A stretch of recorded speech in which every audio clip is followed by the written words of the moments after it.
O mga kababayan at mga kapatid, yung mga naghahanap po ng murang kuryente, ngayon po, inaayos na po ni Senador Marcoleta.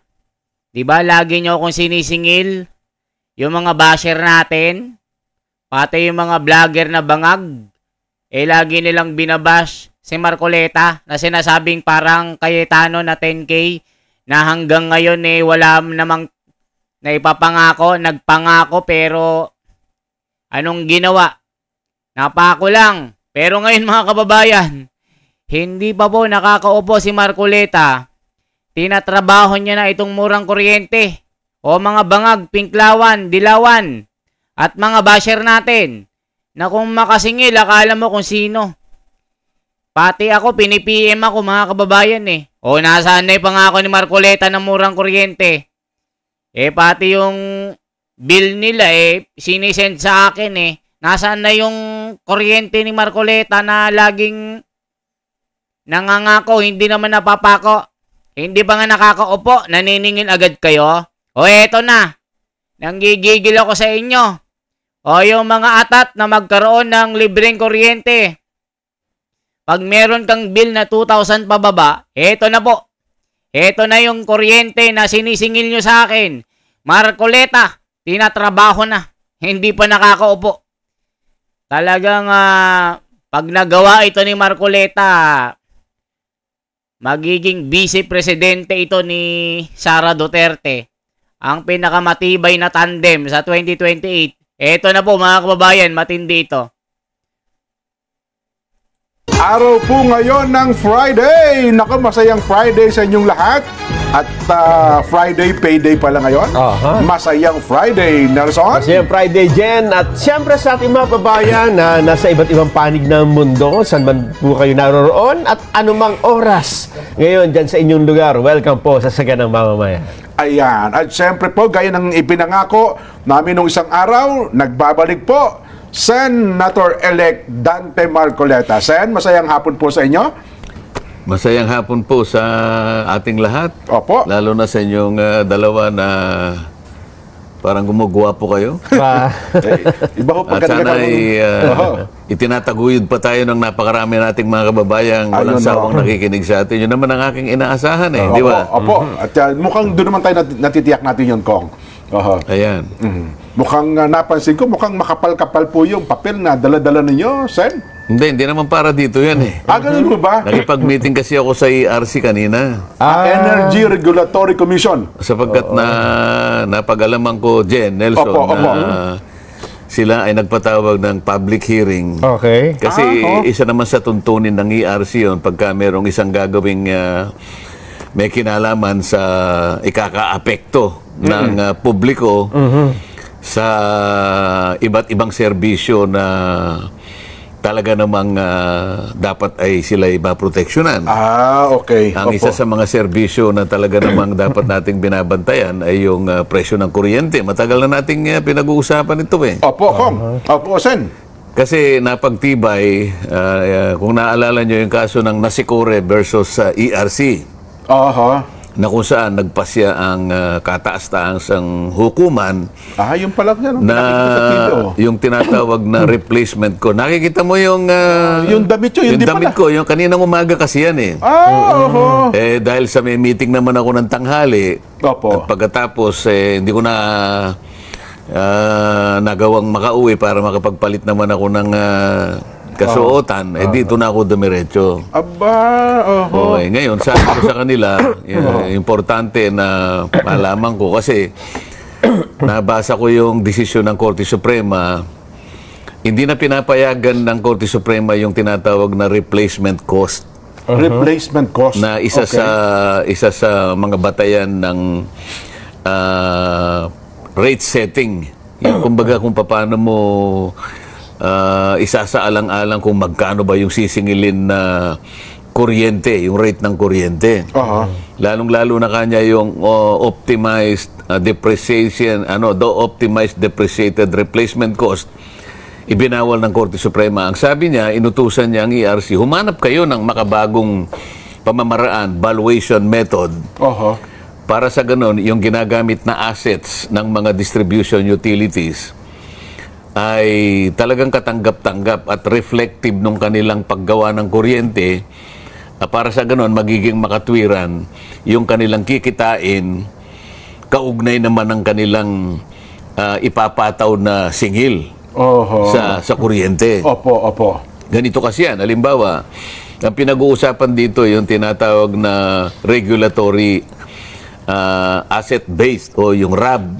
Halimbawa, para maintindihan ng mga kababayan nating nakikinig, ang isang distribution utility, private distribution utility katulad ng Meralco, marami siya siyempre kasangkapan, mga pasilidad na kanyang ipinundar para makagawa ng kuryente. Pero halimbawa, yung tennis court, isinama mo doon sa mga materials na ginagamit mo para makagawa ng kuryente. Malayo naman na tayo. Dahil tennis court. Mga kababayan. Nagsisimula na po si Caro Dante Marcoleta. Ano masasabi ng mga naniningil sa akin? Pati ako, sinisingil nyo. Ako ba si Caro Dante Marcoleta? Hindi ba nga nakakaupo tignan nyo naman, tinatrabaho na niya. Nagpunta na sa nakipag-meeting na sa mga sa usaping kuryente. Pati Korte Suprema kinakausap na niya. Ano masasabi nyo dito, mga bangag pinklawan? Lagi nyo akong sinisingil. Eto na Eto na yung kuryente na sinasabi ko na pangako ni Marcoleta. Kaya nga binoto siya ng taong bayan . Ituloy ba natin? Ano ba ang update, Caro Dante Marcoleta, regarding dito sa kuryente na ito? Di ba? So, yun pala yun. O kaya gymnasium. Opo. So, kailangan malinaw na yung mga assets na itatalaga mo para sa ganun makagawa ka ng kuryente, malinaw na yun ang ginagamit mo talaga. Opo. Ngayon, kahit na mapatunayan mong nagagamit talaga yun, pero kung masyado namang matagal na yun at gamit na, hindi mo naman doon sa cost na nung nakuha mo yun. Di ba? Meron silang tinatawag na depreciated historical cost, may depreciated actual cost, merong reproduction cost new, mga gano'n. Sabi ko, ang ipinunta ko rito ay para malinawan ko kung nakatugon kayo dun sa panawagan, sa desisyon. Kayo na pumunta talaga sa kanila. Saan, Nabigla nga sila, bigla akong dumating Ini-expect nila kayo magpapatawag sa Senado. Pero kung pumunta kayo doon, in what capacity? In my capacity as a consumer. Ayun. Bakit? Tama naman yun. Consumer naman ako, hindi ba? Pero hindi nila inaasahan na ako ipupunta ron. Ngayon, ako nasa likod. Kasi punong-puno na Alam nga namang sasabihin ko doon sa harap, doon ka nga sa likod at ako uupo dyan. Hindi naman po pwede yun. Siyempre naman, Pero nakita ako nung isa doon sa commissioners. Hindi mga commissioner, yung mga taong itinalaga nila para doon sa public hearing na yun. Okay. Nakita ako at mababait naman sila. Opo. Isa sa kanila ito mayo, sir, baka naman gusto po nyong lumipat sa harap doon sa kinalalagyan namin. Teka muna, hindi naman ako kasali. Ako isang consumer lang. Opo. So, ipinasya ko na maupo na lang doon. Opo. Ngayon, itinanong ko sa kanila, kayo po ba'y nakapag... Kasi po, nung inyo pong isumite sa public, nung ipaalam nyo sa publiko yung mga issues paper ang tawag Issues paper ang tawag dyan. Binigyan ng deadline ang publiko na may kinalaman sa pinag-uusapan. Kung meron kayong ideya kung paano ang pinakamabisa na paraan o parametro, paano natin susukatin talaga ang dapat kitain ng isang distribution utility na hindi malayo naman, para hindi naman maging argabyado naman yung consumer. Kasi tingnan mo, Jen, Nelson, pagka yung regulatory asset base masyadong mataas, ang ibig sabihin nun, tinataasan mo yung allowable return ng isang distribution utility. Ganun pala ibig Ang sabihin. kita niya mas marami. Malaki pong kikitain niya. Kasi nilatag mo yung maraming assets. Yun ang kanyang yun ang kanyang babawiin eh. Opo. Sa mga tweet, teka muna, titingnan din natin yung ibang mga issues. Ganyan ang gusto ganun sabihin pala ng yun. Korte Suprema. Kaya, pwede ba kanyang aralin ninyo? Mula dyan sa mga dati nyong ginagamit na mga parametro, pag-isipan natin. So, mula doon, mga kababayan, pinag-aaralan na po talaga ng pati Korte Suprema, sumama na rin dito sa kagustuhan ni Caro Dante. Ang magiging problema lang dito mga kababayan, baka harangin ito ng mga dilawan, pinklawan, at mga bangagan para hindi matuloy ito. Ganyan po kasi mga kababayan diyan po nagkakaproblema pag isang politiko may gustong magandang adhikain na makatulong sa mga kababayan, pinagtutulungan nila na hindi maisulong itong batas na ito.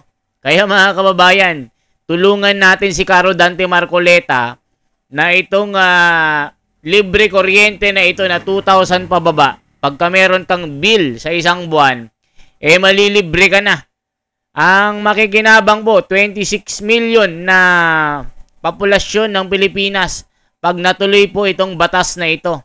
Kaya nga po nanalo si Caro Dante dahil dito. Ito ang naging marketing niya. Ito ang nagpanalo sa kanya mga kababayan. Matutupad ito ang babangga giba kay Marcoleta. Totoo yan. Tuloy pa natin. Nung sinasabi naman nila, meron na pong nag-submit at yan po ngayon ang ating pagsasama-samahin na aayusin. Opo. At kung kayo po naman ay meron ding ideya, sabi niyang gano'n, makakatulong po sa amin, gusto rin naming marinig ang panig ninyo. Totoo naman kaya ako nagpunta ron, meron akong daladalang mga 4 na pamamaraan kung paano natin may sasakatuparan yung balancing. So hindi nyo lang basta sila pinuna, kundi meron din kayo re-recommenda. Hindi ako pumunta ron para pumuna kasi interesado ako na mailatag ang isang parametro, isang pamamaraan ng valuation na hindi talaga napagsasamantalahan ng publiko. Yun ang aking pakay doon. Kaya alam mo naman, mulat mula pa gusto ko malinaw na ang charges ng elektrisidad fair, reasonable, affordable, di ba? Ngayon, kung hindi tayo nakagawa ng paraan, ng valuation, ang valuation papunta lang dun sa kikitain talaga ng gumagawa ng kuryente, hindi natin isinaalang-alang yung isang bahagi ng kautusan ng Korte Suprema, hindi yun ang ating magagawa sa araw na ito. O sa mga kababayan, sobrang mahal na po kasi ng kuryente ngayon. At ginagawa ding pagkakakitaan ng mga mapagsamantalang mga mga kababayan, mga humahawak ng kuryente. Yung mga distributor, mga kababayan, parang ganyan may mga humahawak kasi ng kuryente na masyado pong mahal yung distribution fee. Yung tax na lang napakamahal, mga kababayan ano kaya ang gawin ng mga lahat ng mga politiko dito sa bansa na pagkaisahan itong gusto ni Marcoleta? Lahat naman makikinabang Mga kababayan, pag natupad itong libre kuryente na ito, marami talagang makikinabang. Buong Pilipinas makikinabang po dito. Kaya tulungan po natin si Marcoleta na maitaguyod ito. Malamang harangin ng mga bangag ito. Harangin ng mga maiitim ang budhi. Harangin ng mga masasamang loob ito para hindi matuloy. Pero naniniwala po ang maraming mga Pilipino na si Caro Dante Marcoleta ay dala-dala niya ang tunay na doktrina ng Iglesia ni Cristo. Sasamahan siya ng banal na espiritu. Sasamahan siya ng banal na espiritu ng Panginoong Diyos. Dahil itong si Marcoleta na ito, pinakamalupit, pinakamatalino, at talagang tunay na Kristiyano. hindi mo kakakitaan ng pangungurakot ito. Kaya sana matupad po itong hangarin mo, kapatid. Talagang matupad itong libre kuryente na ito. Yung iba, sinisingil na ako eh. Ba't nyo ako sinisingil? Si Caro Dante, malapit na. Tinatrabaho na niya. Forward. So, hindi nyo na po hinantay na kayo magpatawag ng mga taga-ERC. Kayo na mismo pumunta kasi magsisimula yung term nyo. Sayang naman sayang naman kasi mamaya sabihin niya kasi po kami nagpalitaw naman po kanya ng issues paper. Hindi naman po kayo pumunta Ayun. Kasi pagka nilagay nila sa sa dyaryo. Notice to the whole world na yan. Ibig sabihin, bound ka na doon. Hindi ka naman pumunta. May legal na po yun. Kami po yung nagtawag kasi compliant po kami, nagtawag po kami. May public hearing po kami. Ang katunayan na ayan po, nandyan po si Senator Marcoleta. Ayun. Yun ang nangyari kanina umaga. Nelson. Maganda naman. At meron kagad na ginagawa. Senator-elect pa lang, ha? Tama. Sabihin hindi pa at may nagpasalamat doon na nandun sa, hindi ko na lang babanggitin ang pangalan kasi kilala nyo rin siya. Sabi niya, ngayon lang ako nakakita na isang public hearing, sabi niya, dumating ang isang senador. At dahil po dyan, sabi niya, lalo po ako kanyang naging naging aktibo sa ganitong na talaga po palang importante. Ang usaping ito, sabi niya gano'n. Mga kababayan, hindi pa nagsisimulang makaupo sa pagiging senador, si Caro Dante, tinatrabaho na niya. Mga kababayan, ibig sabihin po, seryoso talaga si Caro Dante Marcoleta. Itong usapin na pagsulong ng murang kuryente para sa mga kababayan natin. Kahit sino ka pa, mayaman ka o mahirap, itong batas na ito, pagka na ipatupad ni Caro Dante, yari na. May libre kuryente ka na basta 2,000 pababa, malilibre ka na ng 2,000. Ayan mga kababayan, sana po matupad po ito. Kasihan ka po ng banal na espiritu, Caro Dante Marcoleta. Ito talaga yung politiko na talagang tunay na isang Kristiyano na dala-dala ang banal na doktrina ng pagiging iglesia ni Kristo. Marami pong nagtatanong, bakit ang isang iglesia ni Kristo ay sumama at naging politiko? Binasbasan po yan at humingi po sa namamahala na payagan siyang maging politiko. Kaya pinagbigyan po siya mga kababayan. Yan po ang tinitindigan ng isang Caro Dante Marcoleta. May patupad itong mababang kuryente sa mga kababayan natin. Tayo, mayaman, mahirap. Basta 2,000 pababa ang kuryente, libre ka na. Mga dilaw, bangag, pinklawan, masasama kayo dito. Kahit anong paninira nyo kay Caro Dante, masasama kayo. Kayong mga demonyo, pati demonyo dito, masasama sa libre kuryente. Kahit anong sama mo,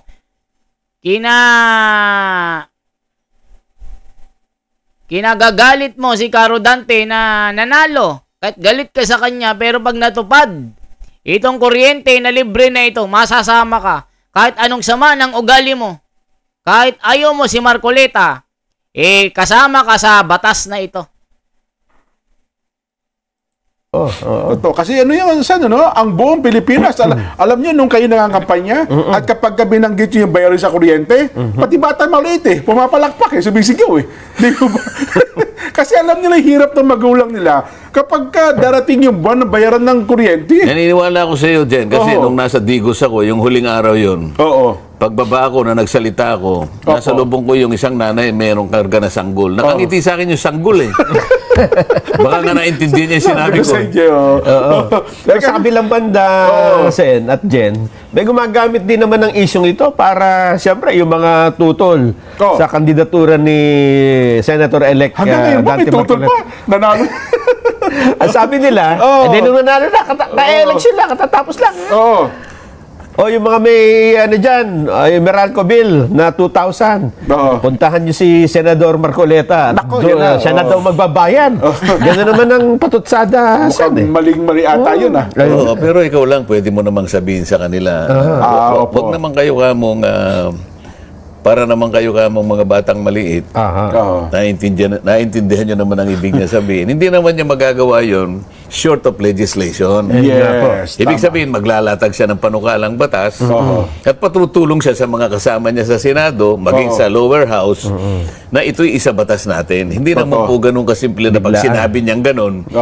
Hindi naman mangyayari na sinabi niya, iyon po ay dadaan po sa proseso. May proseso po yun. Ngayon, kung hindi po O mga kababayan, narinig nyo po, hindi porke sinabi ni Caro Dante agad-agad na. Ibig sabihin, dadaan po sa Senado, sa Kamara, doon sa lower house, na pagbigyan at tulungan siya na maipatupad at maisulong itong batas na ito dito sa usaping kuryente, na pagka meron kang bill na 2,000 pababa, halimbawa, 2,000 ang bill mo sa isang buwan, 19,500, libre ka na. Hindi ka na magbabayad. Automatic po na itong bayad mo sa kuryente, libre na. Yan ang sinasabi ni Caro Dante. Po kayo makapaghintay. Pumunta na po kayo sa North Korea nga. Di lumapit na lang muna sa amin, Nelson. Kami naman yung mga may ano dyan, yung Meralco Bill na 2,000. Puntahan nyo si Senador Marcoleta. Siya na daw magbabayan. Gano'n naman ang patutsada. Mukhang maling-mali ata yun Pero ikaw lang, pwede mo namang sabihin sa kanila.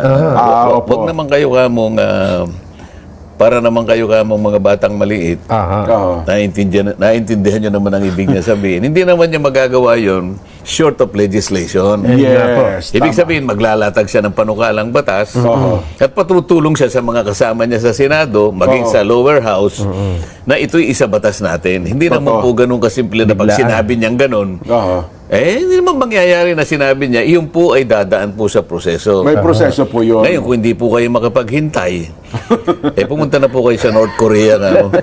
Di lumapit na lang muna sa amin, Nelson. Kami naman mag-abono. Kasi 2,000. Kasi agad naniningil agad sila Hindi pa kayo nagsisimula sa termino. Yung 2,000 piso dyan na binabayaran. At ako, inaasahan ko naman, yung mga kasama ko, talagang tutulungan naman. Huwag na silang kukontra. Ayun na nga. Kapag nakita nila na maliwanag naman yung at makatwiran naman yung aking hinahangad.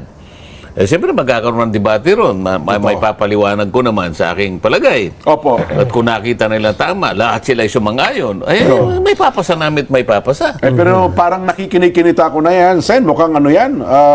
Ang dami ng lobbyist group yan kasi maapektuhan ng ganyan yung malalaking power company, power distributor. Hindi, wala namang maapektuhan dito Kasi babayaran din naman pala sila no? Babayaran. Ang sinasabi ko, ang kapalit nito kung sinasabi ko, kesa naman sa mag-imbento yung ating pamahalan ng napakaraming ayuda. May pagkagalingan din pala. Hindi ba sinasabi ko sa iyo, ang pinagmulan ng aking sinasabing yun, yung 5 ayuda na pinamimigay sa ating mga kababayan. Nagkataon na panahon pa naman ng eleksyon, kaya napagkamalan na talagang pinambibili nyo lang ng boto. Ang totoo. Napansin nyo mga kababayan? Kaysa imod-mod nila sa mga binibili nila na tao na botante, ilagay na lang dito sa kuryente. Bilyon-bilyon ang ginagasta nila. Dito sa 4-piece, sa mga tupad-tupad, na sila-sila lang naman nakikinabang.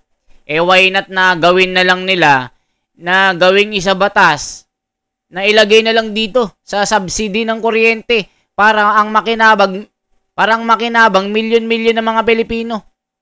Ito to ang sinasabi ni Caro Dante. Makatwiran naman ang kanyang paliwanag O mga kababayan, di ba? Kinukurakot lang ng mga politiko. Kayang-kaya naman yan eh. Ang totoo naman yun eh, di ba? Yes po, totoo po yun. Hindi ba sinabi ko yung 5 ayuda na yun, pagka in-aggregate mo yung total cost, 194 billion talaga yun. Ngayon, dahil lamang sa kagustuhan ko, nire-relate ko nga sa kuryente sapagkat yun ang aking kauna-unahang advocacy, sinuma ko ngayon na kung halimbawa, yung 2,000 pesos na nagkukonsume ng kuryente ay nilibre ko pababa di ba? 2,000. Aba, nung ma-compute ko, yung total number na mabe-benefit, hindi bababa sa 27 million Pilipinos. Halos yun din ang gusto ng ayuda. Yun din kasi yung tinatarget ng ayuda. Samantalang pagka ako'y nasa rally, pagka rami-raming mga tao, kumisan 40,000, 30,000. Kayo po bang lahat ay nakatanggap po ng ayuda? 5 klase yun Kahit isa lang po ang natanggap nyo, okay na yun. Sino po ba? Wala po. Wala po. Isipin mo 30,000, 40,000, 100,000 na nagrarally, walang nakatanggap. Teka muna ka ako. Saan napunta? Yung 5 ayuda na yon ay para sa hindi kukulangin sa 27 million Pilipinos.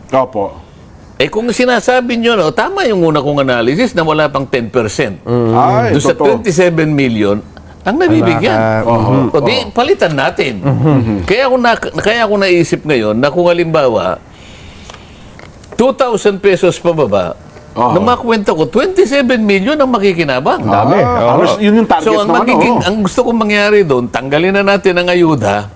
Ito na lang ang, ganito na lang ang gawin natin. At kapag kinuwenta mo, 120 billion lang. Adi mas matipid pa. Mga kababayan, nakita nyo ang paliwanag ni Caro Dante. Eto na ang kuryente na libre. Abangan po natin, mga kababayan. Malaki ka pang nabawas. Ayaw mo ba yun? Lahat na nabigyan. 27 million ang nabigyan. Walang corruption dahil diretso sa kanila Hindi mo magkukomplain yung distribution utilities kasi nga babayaran sila Wala sa Ang magkukomplain dyan, nakikinabang sa ayuda. Hindi. Na hindi noon binibigay. Yung nangungurap, yun ang magkukomplain. Wala na tayong pagkukunan ng ating corruption dito. Di ba? Mga kababayan, pag nangyari ito, yung mga korupsyon sa gobyerno mababawasan dahil napunta na sa kuryente. Yan po sana ang ating tatandaan. Ang mahirap lang dito, baka kontrahin ng mga dilawan, pinklawan, at dito sa mga kumakalaban po sa Iglesia ni Cristo. Alam niyo naman yung kalakaran dito. Pagka nakita nilang, maganda ito itong batas na ni Marcoleta yung mga kontra, bubulong-bulong yan. Pero sabi ko nga sa inyo, hindi kayo mananaig, hindi kayo magbuwawagi. Dahil si Caro Dante Marcoleta, hawak niya ang paninindigan ng tunay na Kristiyano. Hindi nyo magigiba si Caro Dante Marcoleta dahil si Caro Dante Marcoleta, ang tunay na Kristiyanong senador na laging nasa katwiran, ang babangga, giba-giba. Tandaan nyo po yan. At saka yung mag-complain yung Department of Finance. Teka muna kanya, baka kanya, malay mo, kasi kami naglatag dyan. Kasi, kaya ko nabanggit yung Department of Finance, ang una ko kasing gagawin sana, yung 12% VAT, aalisin natin. Yun naman ang isa. Magkaiba ito 12% VAT sa mga bayan na kuryente. Kasi sa IPIRA, wala naman sinasabing 12% VAT Ba't mo nilagyan ng 12%? Kaya nga tumaas Di ba yung sinasabi kong palagi, ang nakalagay, affordable rates of electric power. Paano magiging affordable? Sinaksakan mo ng VAT. O di nga gagawin ko, tatanggalin ko. O sasabihin ng Department of Finance. Boss, mo gagawin yan. Mababawasan ang kita ng gobyerno. Paano pananagutan yan? Ako pa naman. Okay lang mabawasan ang kita ng gobyerno, at least napunta sa tao. Ang mahirap kasi binubulsa lang ng mga kurakot ng mga politiko nakikita nyo naman yung mga nangyayari ngayon. nagmamahalan ng mga relo. Dati nakatira lang sa kubo-kubo, ngayon nasa mansyon na. Oh. Nakikita nyo ba? Ngayon, sports car. Ang mga sasakyan. Nakabag Louis Vuitton. Nakita nyo naman mga kababayan. Makikita nyo po ang laganap at harap-harapan na korupsyon at pagnanakaw ngayon. Sinabi na rin yan ni Ka Anthony Taberna. Oh. Mag-comment po yung mga dilawan bangag dito. Di ba totoo naman na saksakan ng pagnanakaw ngayon? Tapos sasabihin nyo si Sara Duterte magnanakaw? Nagnakaw ng kaban ng bayan? Eh kung tunay ang ginagawa nyo na pagsugpo ng korupsyon, bakit nyo sinisingle out si Sara Duterte? Why not focus to many? Hindi lang iisa. Eh kayo, iisang tao lang ang binabanatan nyo. Si Sara Duterte lang ang nakikita nyo. Ibig sabihin, yan ay tinatawag na demolition job sa politika. Ayaw nyong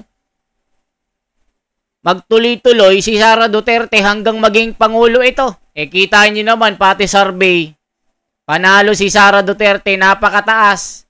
Eh si Mimi M, oh, lagapak pa din. Si Marcoleta, si Bongo, si General Bato, nanalo. Ibig sabihin, malakas ang mga Duterte. Binoto ng mga Pilipino. Oh, di ba mga kababayan? So tama lang itong batas na gagawin ni Marcoleta para itong mga kinukurakot ng mga politikong ito mapunta sa libre kuryente ng mga Pilipino. Kaya mga kababayan, i-comment nyo po. I-comment nyo ang reaction nyo.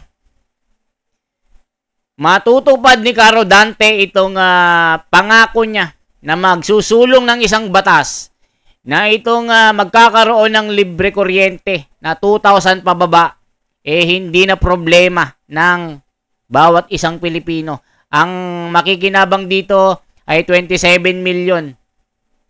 Kaya mga kababayan, yan lamang po ang ating bahagi sa araw na ito. Mabuhay po. I-comment nyo po kung saang lugar po kayo mga kapatid at mga kababayan na OFW. Salamat po ng marami. Isang like, isang share po at isang subscribe. Mabuhay po.